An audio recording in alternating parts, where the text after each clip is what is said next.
and land acquisition, which is what the room has been mostly talking about. So in terms of land acquisition, we are dealing mostly, so we don't really purchase the land like I have the money now, like this year I have 15 million to purchase the land, but we don't really purchase the land ourselves because of the red tape. We use our MOE, which is JPC, the Johannesburg Property Company, which then we commission to purchase whatever land parcels that I would have identified. Furthermore, as we move on, we have Ms. Lemohan here, who then takes the land that I have identified, and then together we sit down and we package it, meaning that we look at what can be done on this land. We look at the densities that we are allowed to produce on this land and what housing typologies can we then bring in, which then brings in the issues of mixed development and mixed income. And then we have beneficiary administration units, which also sits within us. Thabo is not with us, who's responsible for it, but he does the beneficiary administration and allocation. So, in terms of how we've packaged the mixed-use development and the mixed housing development in our municipality, it just didn't come up as a dream. We were guided by our city transformation unit, who are responsible for the special development framework. So we have a special development framework that was approved in 2016, which looks at Vision 2040, what the city should be by 2040. And the special development framework, I won't go into nitty-gritties, but what it is trying to do, it is trying to solve most of our pressing challenges in Johannesburg. The three, if I can touch on the three most pressing special challenges in Johannesburg, is that our city is spreading outwards. This is the case for most cities in Africa, I believe. So the SDF tries to direct us in a way that it identifies priority or transformation zones so that our city can develop inward in a compact format. And it also tries to make sure that we densify in areas where we should be densifying. In the past, our densities were mostly in your, what I will call loosely, our townships. Our densities were mostly, and are still, in our townships, your Sowetos, your Diepsloot. And the problem with that is that those areas are not well capacitated with infrastructure and other resources. But you find that your areas such as Houghton and the likes are not very, they have good infrastructure but very low density. So our SDF is saying, hey, hold on, why don't you go into the areas that have good infrastructure and trying to densify there? And then what it also tries to do, it makes sure that everyone has access to economic opportunities and social opportunities by making sure that we densify in areas that are closely connected with the city and other nodes that we've identified. And then it encourages mixed-use land uses, which is the crux of the matter today. So in our context, we defined mixed-use development as a demarcation. Maybe let me make a distinction. I think colleagues are already aware. There's a difference between mixed-use development and mixed-income housing. I find that sometimes the terms can be used interchangeably by no intention. They are just too close to each other.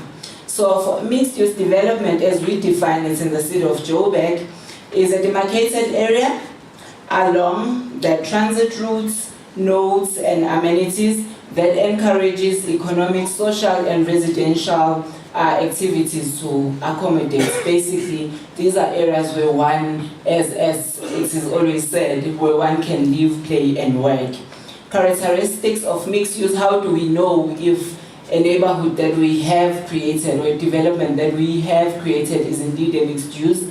It must be walkable, it must have social cohesion, it must have economic growth and opportunities, and overall it must improve quality of life. It must not just be about a house and a bed, but it must be about so much more. And then in terms of mixed income housing, we see this, or we define this as developments that incorporate different income ranges. I could be earning 1,500 and I should be able to live within a neighborhood that gives people who earn 100 times my salary. Essentially, that's what it means in a nutshell. We are also, in our special development framework, I'm going to talk a lot about our special, not a lot, but I'm going to keep on touching on it because for us, it's not just a document that sits in the shelf, but we use it religiously. I was shocked when I came to the city of Joburg. Maybe shocked is the wrong word, and that was a while back. I was shocked by how the SDF is part of everyday life. When everyone, be it a public, private developer, comes to ask you something, before you respond to them, you look at what the SDF is telling you about the property or the neighborhood that they're asking you something on. So I'm going to refer to it a lot. We use it a lot. So in our special development framework, we've also gone a step further and identified some urban design principles or guidelines. My colleague here wouldn't have it any other way. So we've incorporated urban design guidelines, which would then guide us in terms of how the built form of the development should look like, how the street frontage should look like. Is it permeable? Is it accessible? Do we have green spaces? How is the parking configured? And how are the movement networks within the neighborhood? So that becomes a big part of how we package our development. Okay, let's now get into the crux of the matter. So our mixed-use development or our mixed-use concept, before you do anything else in our city, I think that's the case here, you must get, for the fear of councillors scolding me and over lunch, but I'm gonna just say it, you must get the very daunting council approval because it takes so long for you guys to sign for us. But you must get a council approval or mayoral approval that unlocks whatever you're trying to do. So for mixed-use development concept, we got our mayoral approval in 2008, and we've been trying to push it ever since. So what the council approval did for us, it was really special in the sense that it allowed us to ring-fence, identify land portions in strategic areas for mixed-use developments, which is very important. Before, this never used to happen. And then it allowed us to also not only identify those pockets of land, but also it allows us a much bigger budget to acquire those land portions. And if there is a strategic parcel that we want, it allows us to initiate legal proceedings to actually get it for the common good. And also it allowed us, it supported our subsidy grant applications to the province. Province gives us not a hard time, but they're quite strict on what they allow us to do with the funding. So having this council approval allowed us to be able to tap into a little bit more funds in terms of what we can do. We all know that without funds, we can't play. There's nothing we can do, honestly. And then it also most importantly, which is something that we are thriving on in the current moment, it's the moment for public-private partnerships within the city. So the council resolution helped us unlock that. We're able to start engaging and playing with the private sector. This is very important, colleagues, because there is so much you can do. There is only so much you can do as the public sector. The private sector has a lot of value because they've got the resources and they move with quite speed more than we do. So it allowed us to do that. Okay, so when we are packaging,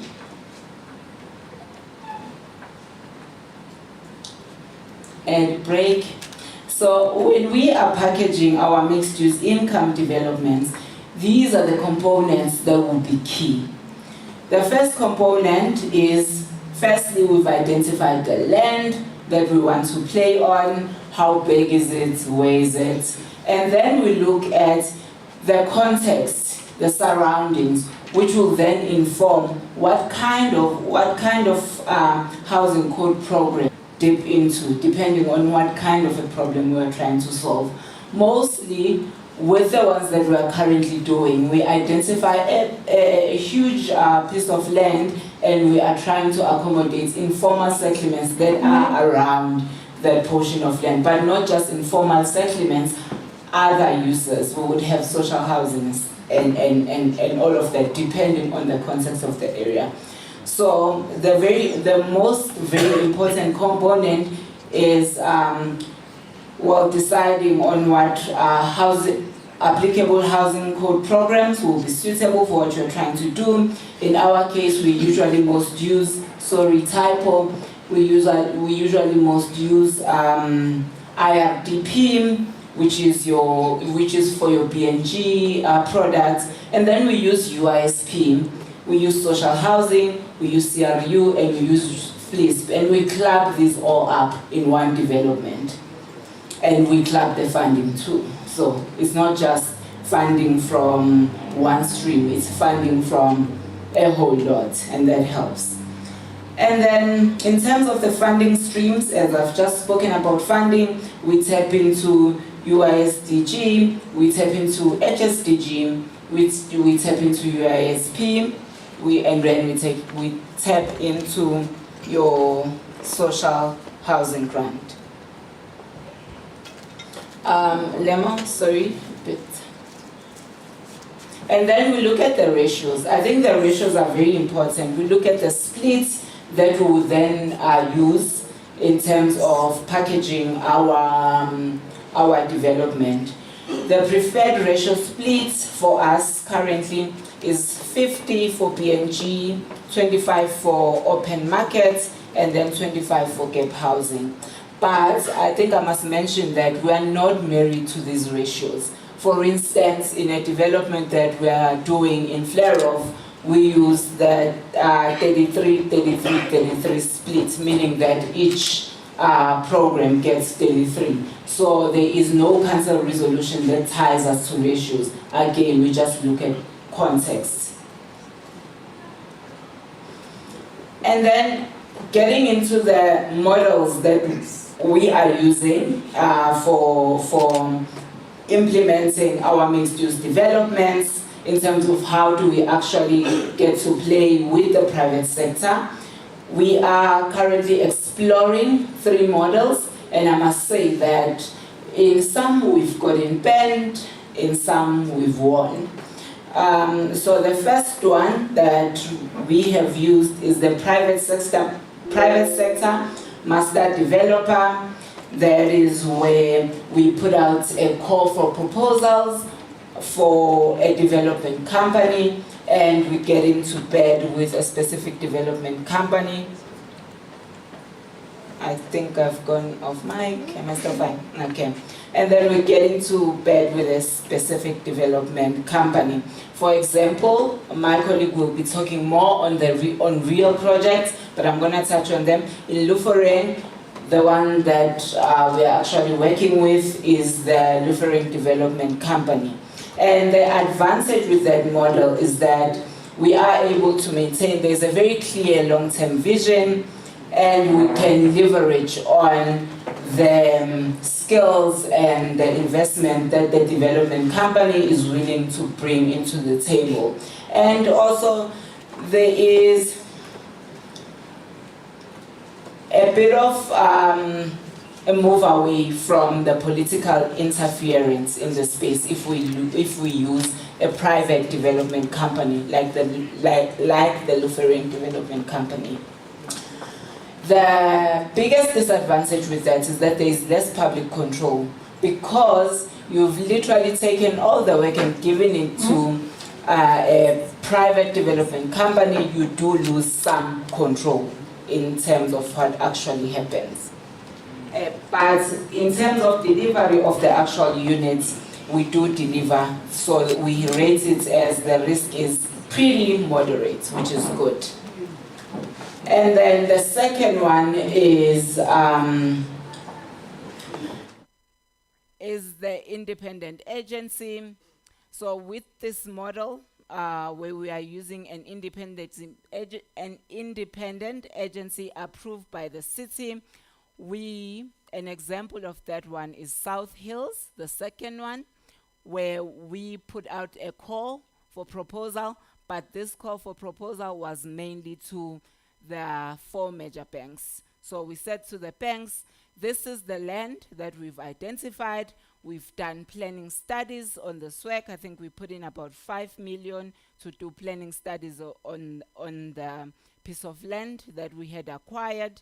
And then we got our development rights. Colleagues did say planning is very important. So we did all the planning legwork, and then we went out to tender, but particularly for the major banks. And we said, guys, we want to partner with you. What can you do for us? And then they submitted their proposals in terms of what can be done. And we ended up going with Standard Bank. So Standard Bank won the bid for South Hills. It's currently in progress. We're doing very good. So the advantage in that is that, again, we are able, I know colleagues would know that in cities, things change all the time. With the change of political head, things change. But once we've commissioned that work and assigned someone from outside, we are able to maintain that long-term vision. And then the bank will then subcontract some of its work, and in this case, it appointed Calgro, which is a big construction company, to develop, and Calgro furthermore subcontracted other small contractors. And then we're able to nicely, through the bank, coordinate the funding and also adding our own grant funding. With this one, the risk is quite moderate. I know we said moderate to high because I think the high comes in the sense that we have lost a bit of time because of land invasion that we couldn't control, but beyond that, we are moderately doing well. And then the third model that we have explored is where we are actually the master developer as the city, and we appoint, because we don't have our own panel as the Human Settlements Department, so we appoint one of the MOEs, municipal-owned entities within the city to run the projects for us. The ones that we would usually use is our Johannesburg Development Agency, the Johannesburg Property Company, and Josh Co, which is a social housing company that's owned by the city. And we enter into service level agreements for them in terms of them running the project for us. The problem with that one is that it is still very much at an interface with the politics at city level, and it is, in that sense, it is susceptible to whatever is happening, because whoever we've entered into an SLA with as an implementing agent would still be subscribing, is still employed by the same city. And then sometimes staff can move around because we are in the same city, and that causes a bit of in terms of how the project is managed. Hence, we've rated that project very high risk, and it is one of it is something that keeps us asleep at night. The fact that we have exhausted. And I'm sharing this in confidence, we've exhausted our relationships with all the MOEs. The relationship just doesn't work. So my take on this slide is that if So what we are trying to do now is to get our own panel as the Department of Human Settlement so that we increase this reliance on entities. Entities seems to be doing everything for us. So how I see the future, I'm not sure if my director and my executive director would agree with me, but how I foresee the future is one where we have our own panel and we essentially run our own projects without the heavy reliance on MOEs and entities, and also growing and strengthening the partnerships with the private sector, because it really does work. The only thing that you must look out for when you are engaging with the private sector, these are business people, colleagues. So do thorough due diligence. Make sure that everything makes sense in terms of the costing. Just the other day, I think it was on Wednesday, we had a meeting with a project that's on the pipeline that we are doing with the private sector in Midrand, and we're able to, Lemo will talk more about that, we're able to bring down the cost per unit to about 200,000, half of what they were initially saying a cost for a BNG house will be. So due diligence is very important. Yes, they deliver, but they're also business people, so you need to manage those dynamics.